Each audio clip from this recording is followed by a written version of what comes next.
Most business owners are using AI for basic tasks like emails. The ones that are getting ahead, they're using it to transform how they work.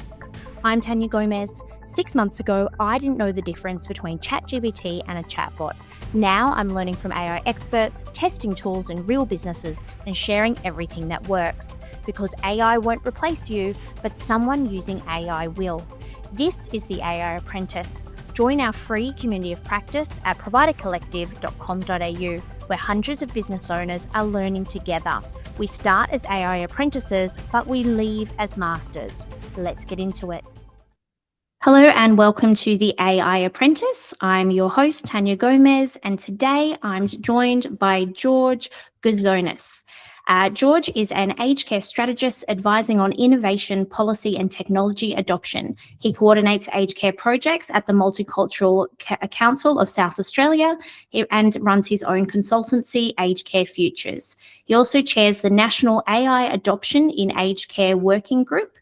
Over the past year, George has authored the Guidelines for Responsible Use of Generative AI in Aged Care, which have now been adopted by more than 100 organisations, and co-authored the Integrating AI into Support at Home Toolkit.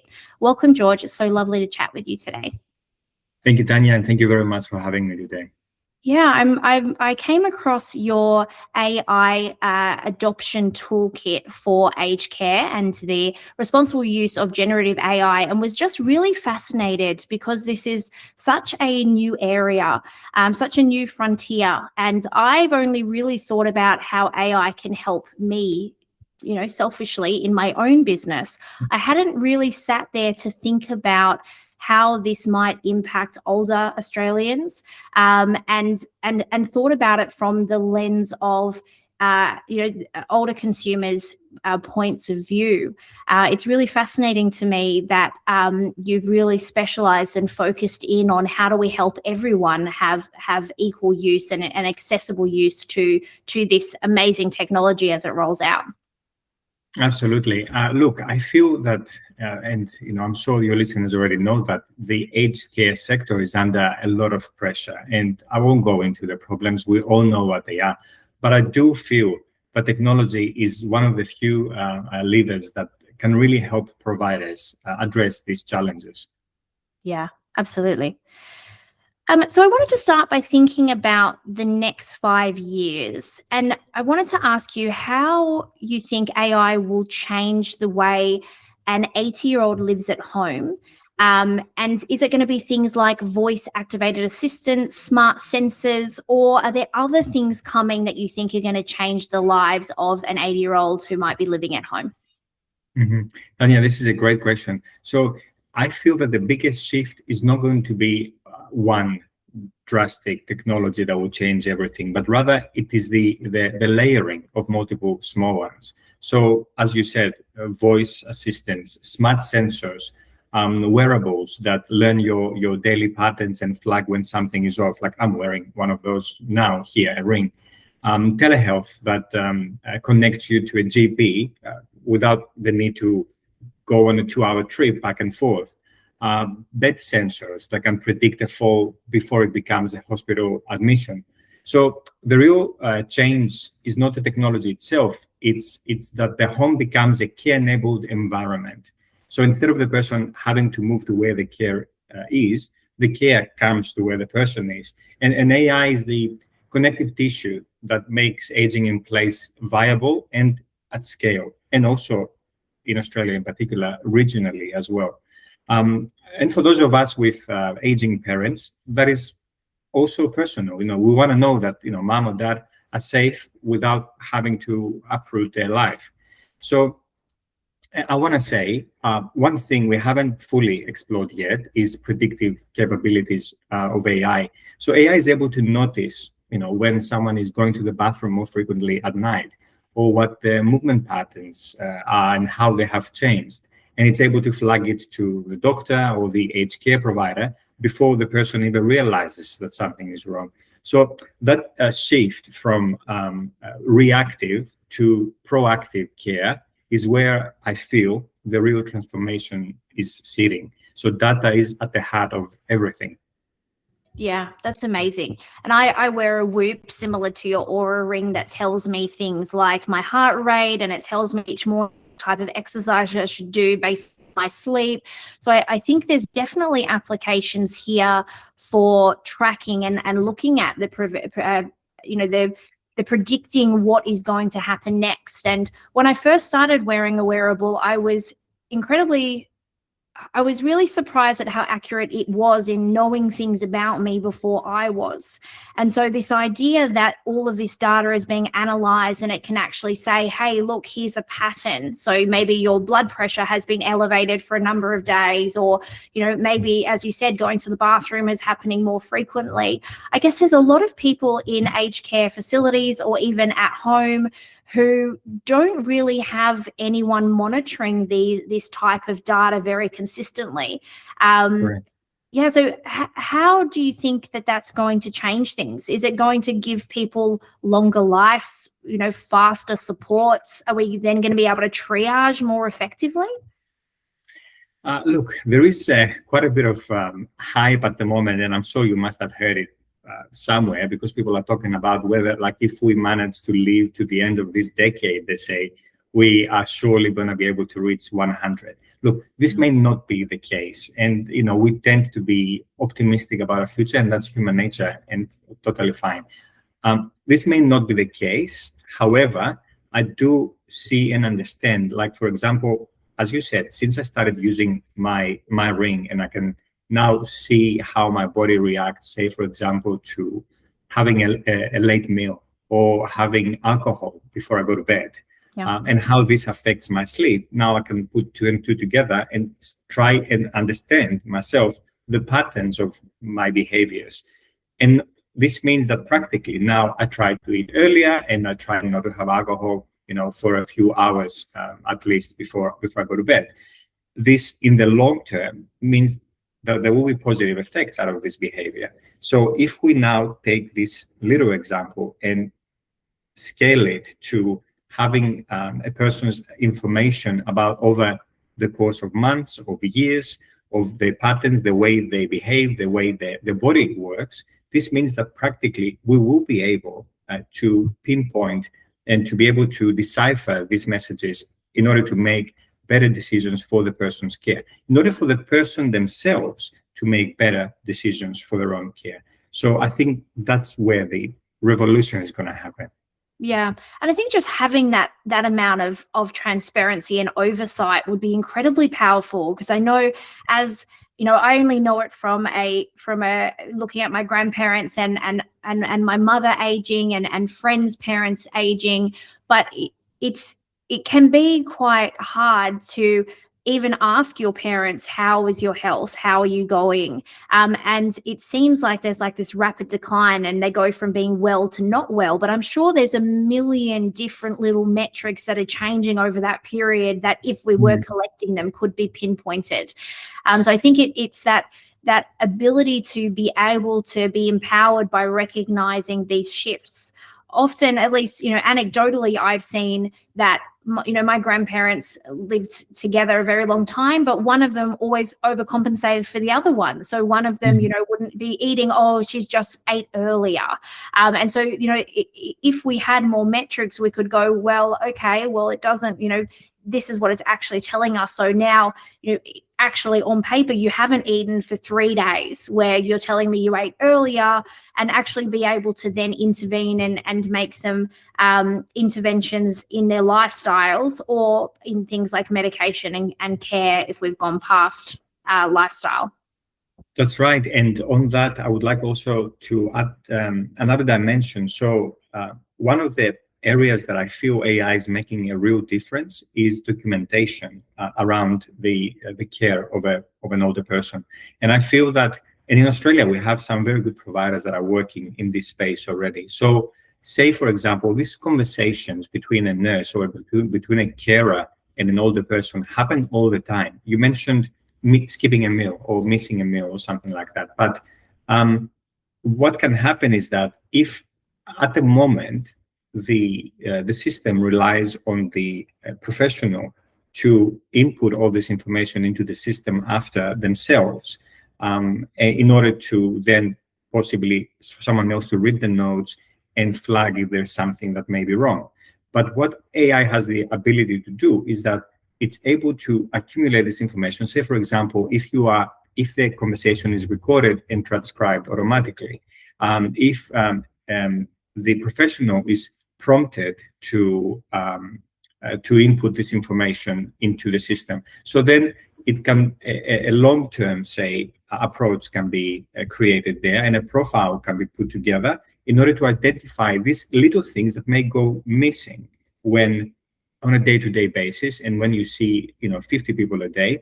But then over time, the system is still able to recall that 2 weeks ago this person said this, and 4 weeks ago this person said that. So hey, maybe let's look into it. Yeah, so powerful. So many ways that we can collect information and use it to make better decisions and give us more transparency, more information to then make better decisions for the care. And I guess not just better decisions, but more personalized decisions rather than trying to fit everyone into the same box. Mhm. When we're talking about this, I can't help but think about the concern of privacy, about, where is all that data stored? Who is having access to it? Does this affect things like our health insurances or our life insurance policies? And, who is going to be using this data ongoing? How do we ethically introduce things like AI into the home environment without, I guess, breaching or having a potential breach in our privacy and overreach of that data? Honestly, this is a great question. So I'll try to answer it from different perspectives. So the first principle to answer the question is consent. And I mean a real and informed consent, not just the terms and condition boxes that we all tick yes to, but never read. The person needs to understand in plain language what data is being collected, what it's being used for, who can see it, and how to turn it off. And really, control is the key word. So the person should be able to switch things off. If there is a sensor in my home and I'm having a private moment, or I simply don't want to be monitored today, I should be able to disable it without feeling like I owe it to anyone. The moment the technology feels like surveillance rather than support, you've lost trust and you won't get it back. So for those of us who are the adult children in this scenario, say, we need to check ourselves too. It is tempting to want full visibility over a parent's movements for our own peace of mind, but that's our anxiety, not necessarily their own preference. Now, there is a real tension here between safety and autonomy. And aged care has this concept, I'm sure many listeners already know, that the dignity of risk, which is the idea that people have the right to make choices that others might consider risky, because that's part of being a person. So if an 80-year-old wants to take swing dancing classes that are physically demanding, I can warn them about the risks, but they should have the dignity to just ignore me and do what they like. So what I'm saying is that AI monitoring systems need to be designed with that principle built in, and they need to be able to be switched off. So practically, this means that the person, not the provider, not the children, should be the primary decision maker about what gets monitored and shared.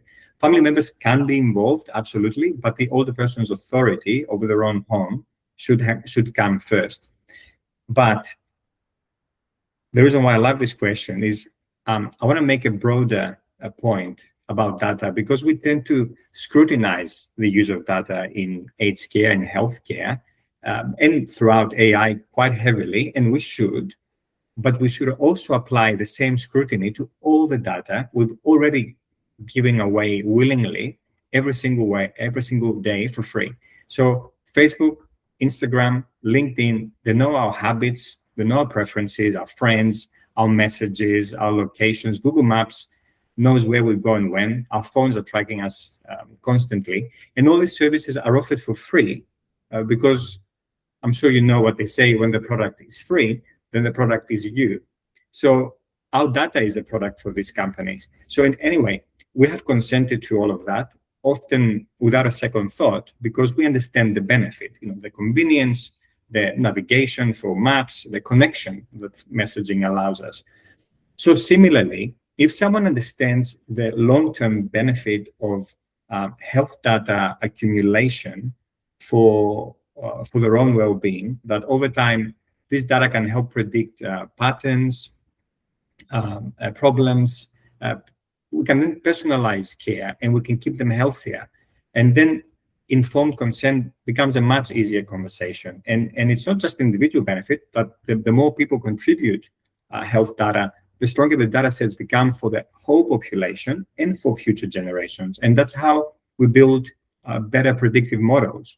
That's how we decide how much we spend on what and how we improve care for everyone. So the issue is not data collection itself, it's whether the person understands what they're consenting to and what they're getting in return. Yeah, it's a really important point. And I like your point about really consenting and understanding what they're consenting for, because I think every time there's an Apple update, we're all really quick to actually just click the buttons to move on, as opposed to understanding where is this data going, how are they going to use it. And I think turning it off is actually, you know, a really key point, that just because you have a wearable or any other device doesn't mean you need to use it 24/7. You might just use it intermittently to collect the data that you would need at that point in time. You don't necessarily need to use it all the time, and being able to consent for what data is collected.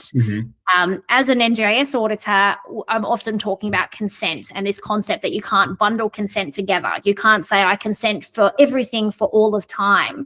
And I think that's a really important message here around our data, is that I'm happy to share this data for this period of time for this purpose, and being quite clear on what that looks like. Exactly. So I want to talk about how we can combat bias when it comes to AI, because AI is learning from data that we've just spoken about, and with data can carry bias. How do we make sure that AI tools used in aged care aren't making unfair assumptions about older people's capabilities? If I can reframe this slightly, sure. I feel that AI itself doesn't develop biases. Being a tool, it processes whatever data we give it. So if the data is incomplete or skewed, so the bias is in the data, that's what I'm trying to say. The outputs will reflect that. It originates in the data, the bias, and ultimately in the decisions that humans make about what data to collect and from whom. And let me give you an example as well, which is it's happened. Like, I learned this the hard way. Let's say this: when we trial strong pain medication, those studies typically involve adults within a certain age range, say 40 to 70. The dosage guidelines come from that cohort.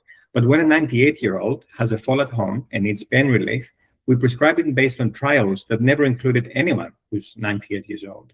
So that's not a technology problem. It's a research gap, and it existed long before AI entered the picture. So AI just makes these gaps more visible because the outputs are only as good as the inputs. So the critical point is accountability. The responsibility for what AI produces always stays with the person using it. And in aged care, that's a staff member, that's a manager, that's the board of the organization. So you cannot say, I cannot blame AI for a biased or inaccurate output.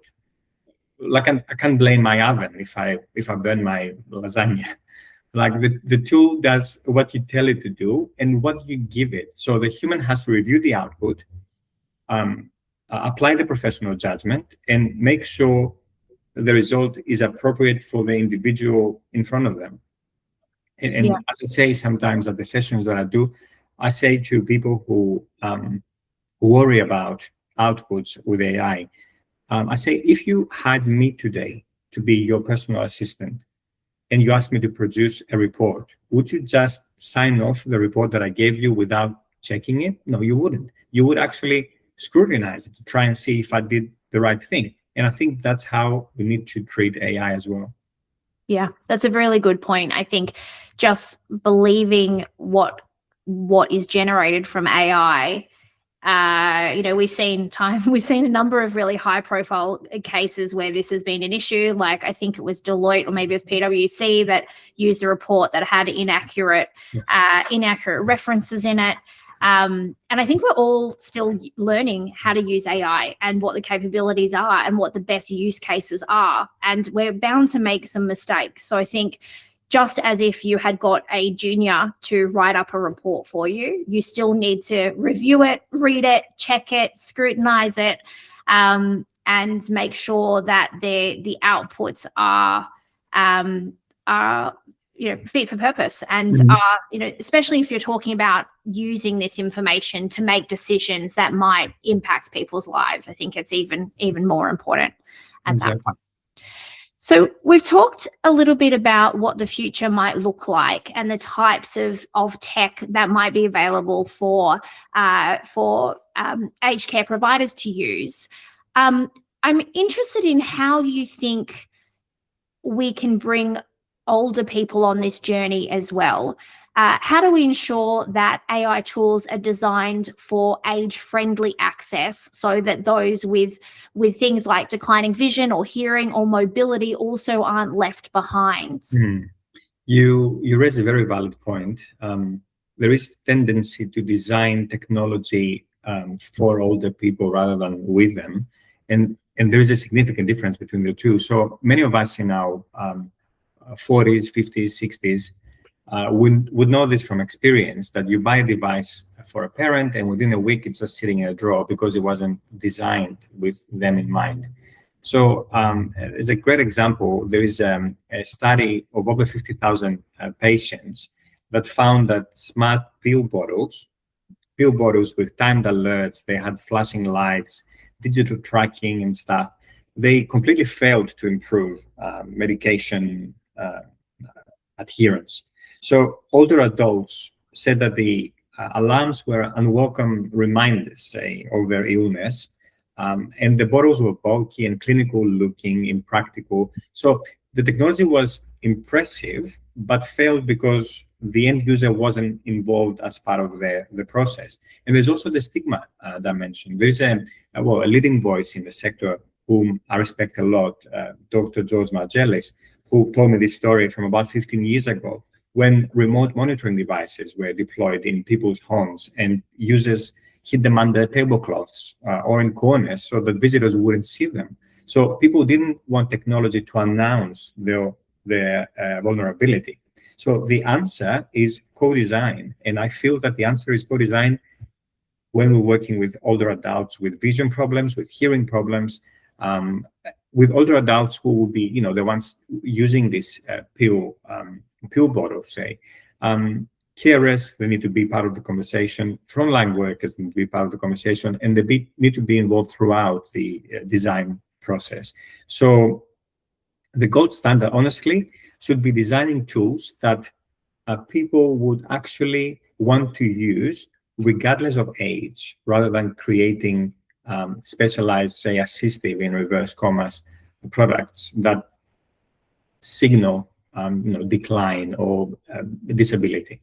Yeah, it's very true. I think the stigma and announcing that you need any type of support can be really challenging for anyone, really. But also as you age, there is an element there that, we all know we're going to get old, but, doesn't mean we like it. We don't like declining. We don't like, the big milestones of not being able to drive anymore or needing assistance in places you haven't before. They're all really challenging milestones for people to go through. And if you have to get a new device or, wear a bright pink flashing badge that announces this to people, it can make that transition even harder. That's right. Yeah, it's interesting because I'm 41, and even I feel like technology moves too fast for me. And I'm quite a tech savvy person, but I'm already at that stage in life where my 15-year-old looks at me on my phone and tells me I'm doing things the hard way, and already tries to, I don't try to fix the TV anymore. I've got 3 children, 2 teenage boys, and they already are so much better than me. And I always remembered laughing at my mother and being like, what do you mean you can't do that? But it happens so quickly. Technology moves so quickly. It's almost a full-time job just to keep up with the new updates, the new, shortcuts, the new ways of doing things.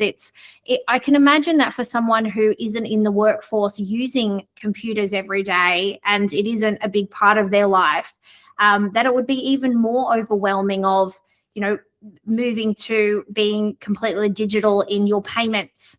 My mum is 67 and she still goes into a bank. She refuses to do any online banking because she doesn't think it's safe, and she's sure that someone's going to steal her password. So she still goes into a bank. And things like that. I can imagine that as technology is moving quicker, the gap is actually becoming larger for the usability of some devices. Can I say on that point and the digital literacy point? So I recently spent 5 months in China looking into aging and aged care and how they do things there. So I was there from October till March, and I felt, well, for starters, it's a cashless society. I would say I was there for 5 months and I was walking around with the same 100 yuan bill in my pocket for 5 months, thinking, oh, what if my phone doesn't work? What if someone on the street, I need to buy something like street food and I need to pay? Everyone is using, however, technology. It is across all ages. And yes, we can talk about it maybe today or another podcast, that China has the ability to, and firstly, the scale of the population allows for bigger investment, that's for sure. But also politically, decisions don't take as long to be made, say. So when China decided to go from the very old way of banking to move to the modern era, they skipped the middle part. They skipped the part of, say, web banking. They went from checks to phones. And this means that I saw, 85-year-olds doing all the shopping using their phone. It's something that has happened now, and it is a thing across the population. But I feel that one thing that they're doing differently is that, say, in Australia, the way we're looking at digital literacy, we think about it as a class that we do at a public space or a library or something like that, where we're getting older people in and try to teach them about the benefits of technology, which is one way of doing it. The way they're doing it is they have these kiosks, and they have them in very central places, like, say, for example, in front of a busy shopping center, at an intersection, in very busy places. And these kiosks are there to offer free charging for your phone, free water for older people, a place to sit if you want to, newspapers for them to read. But also, in many of them, there are volunteers, or maybe they're not volunteers, maybe they work there, actually. I'm not sure about that part. But there are people there who will help them set up what they need to set up on their phones in order to be able to do the transactions. In certain cases, I know that they will walk with the person to the bank in order to help them understand how to do the banking now, how to get an Uber, all these things. And you have people there helping practically with the issues that the older person is facing on the ground. So I felt that this was, or maybe this is part of what has caused this adoption of technology at such a large scale. Yeah. Yeah, it's interesting because, as you said before, it's often that we buy our parents' devices and they end up in the drawer. And that's because they, one, don't want to ask for help, two, aren't really bought into what this device is going to do to improve their lives. And then it's just all too hard, and they'll just go back to the habit, what they used to. So I guess it's really a change management process, isn't it? By having people accessible for free on the street, where you need them, when you need them, instead of sitting at home by yourself, trying to figure it out, or calling your your children, you can just walk out the front door on your way to the shops that you were going anyway, stop past there, have someone help you quickly, and keep moving. So I think that there are definitely Australia, well, I think China is like the future, right? China is well ahead in the future, but I think you're right about the government, and the time it takes to make decisions in Australia means we move at a slower pace with things like adoption to most things. But I think technology is something that China's obviously really embraced, and I think it just becomes a social norm. This is just how you do it. There really isn't another option. Where in Australia, we are a bit lagging. Yes. You did mention, you made me think of, we do that to a certain extent when it comes to, say, tourism. And I find this quite useful. And I know friends who have visited Australia that have found it, excuse me, quite useful. So say when I've seen it in Melbourne, I remember seeing it in Melbourne, where there are volunteers in the CBD who are there to help tourists really with questions about how to get to this place, or about a museum, this and that. And they are wearing a hat or a vest to identify themselves, and they are there for people to go to with their questions. So this is pretty much sort of how it could work as well with technology. Why can't we do it with technology as well? Yeah. Yeah, it's funny. It's like we all almost assume that because it's about technology, we have to have a solution that's based in technology, as opposed to realizing that the barrier to adoption of technology is actually a human issue. So it kind of needs to be solved potentially by a human at that point. Absolutely. Kind of brings me to my next question, which is around digital companions. As AI becomes more conversational and human-like, I'm wondering if you think that there's a risk that there will be AI that would replace any aged care workers in the home, any companion work, any volunteers that might be coming out. And if so, and I've seen actually there's a few pilots running across Australia where they've got care robots, where they're in aged care facilities, where they're doing things like calling out bingo, or other. I saw them doing Tai Chi, and they can speak in every language and every dialect that there is. How do we strike a balance between using tools like that to our advantage, but also ensuring that that one, these things are safe, but we're not trying to replace real human connection? Yes. So I don't know, maybe my opinion will be unpopular, but I'll be very open about this. So I am a little concerned about AI companions being positioned as a solution to loneliness, say. I do see robotics playing a part in assisting with, say, cleaning of a facility, or moving their linen around, or anything else, but not as a solution to loneliness. So two Australian researchers recently, Robert Sparrow and James Brown, they argued that the digital companions, like chatbots with realistic faces and voices, are being marketed as a solution to social isolation, despite real issues that come with them. So they might reduce the feeling of loneliness by entertaining someone, but they do not reduce actual social isolation, because an imaginary friend doesn't count as a real social connection. On this point, I mentioned China before. So back in December 2025, the government, they published a draft of a law. So it's not a law yet, but the draft explicitly prohibited developers and AI services from imitating an older person's relatives, either through voice or persona.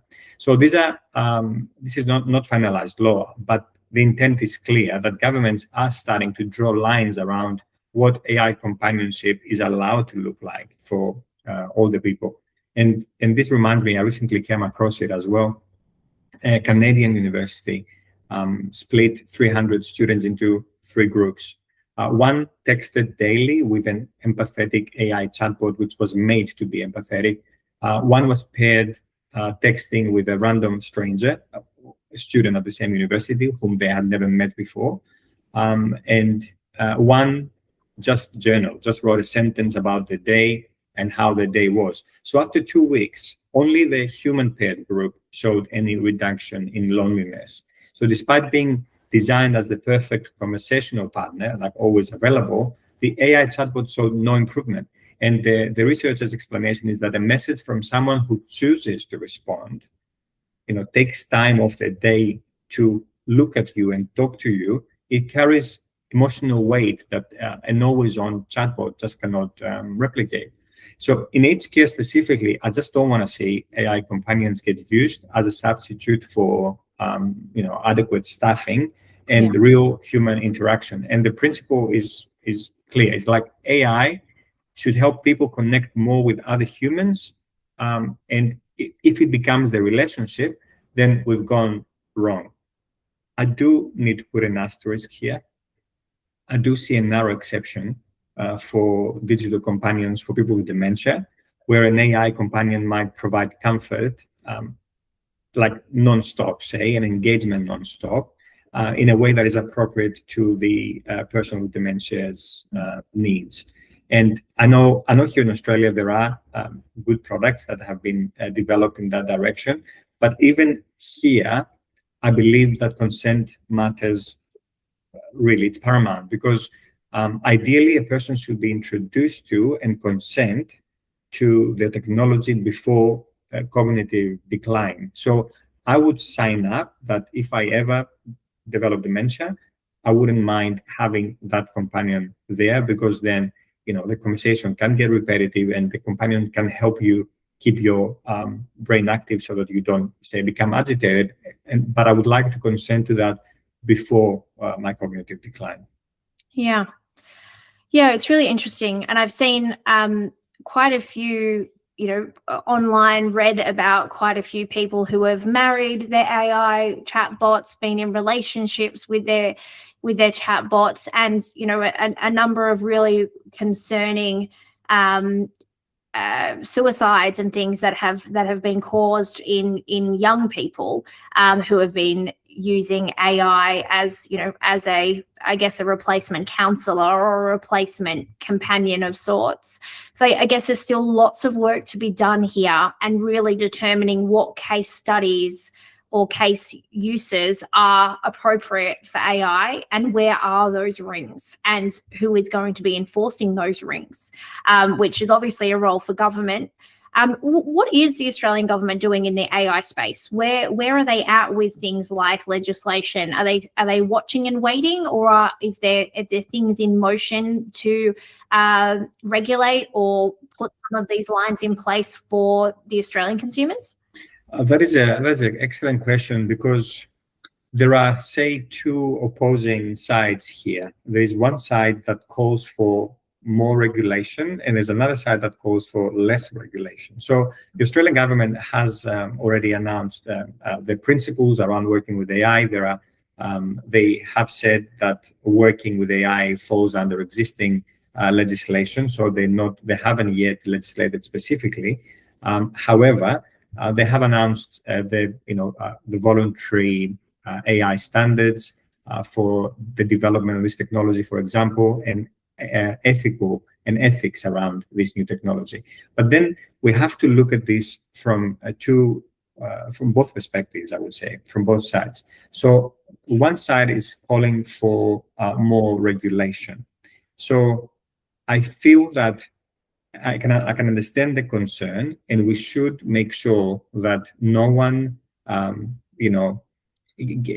receives any harm, say, from this technology. 100%. On the other hand, regulating something means we understand it, and the truth is we don't really understand yet this technology. So I feel that the approach to this should be somewhere in the middle. Let's be a little bit lax, say, with the pilots that we can run, and then we can legislate based on the outputs. But if we spend too long talking about and really scrutinizing what needs to go in a regulation, I feel that people who would benefit from this technology today, they may spend the next years of their lives or die without benefiting from this, while we're still trying to make a decision. So yeah, I feel that's the approach to it. Yeah. I agree. I think that's a very sensible approach. Um, this podcast is called The AI Apprentice, which is all about testing and using AI to see what it does and to, I guess, stop being scared of it and give it a go and see how it might improve your business or your life. What's one simple AI tool or experiment that you could recommend to an older person or their family for them to try to solve a small daily frustration to be able to see the value of AI in their lives? Can I give a couple? Yeah, of course. Okay. So I would say for an older person, or if you are sitting with a parent this weekend, try a couple of things. So the first one is from a mom. She uses AI on her phone to take photos of plants around her house in a garden, and she will photograph a plant that doesn't look right, and she will ask, what's wrong with this? How can I treat it using household items? So AI identifies it, it gives her practical advice, and she's out back in the garden fixing the problem. So it shows people what AI can actually do, and it is immediately satisfying. And the second one is simply learning. Sit down with them, pick a topic that they're curious about, maybe one that you've had enough hearing about over the years. Say, for example, trains or ancient Roman history, whatever lights them up, and get them to start a conversation with the AI about it. So ask questions, go deeper, and it's a lovely way to introduce someone to AI without it feeling clinical or intimidating. It starts with the interests, not with the technology. Yeah, they're great suggestions. I love that idea. Thank you so much for being on the podcast today. My final question for you is, what's the best place for people to get in touch with you if they wanted to learn more about you and the work you're doing in this space? Absolutely. So I'm happy to connect on LinkedIn. You can search my name, or you can subscribe to my newsletter, Age Friendly Futures, which goes out every Tuesday morning. Wonderful. Thank you so much for joining me today. It's been an amazing journey. Tania, thank you very much. In 30 minutes, you just learned what most business owners will spend months trying to figure out on their own. Want to keep that momentum going? Join our free AI apprentice community at providercollective.com.au. Hundreds of business owners testing tools and sharing real wins. Come and be an AI apprentice with me. Let's become masters together. I'll see you next week, or better yet, I'll see you inside the community today.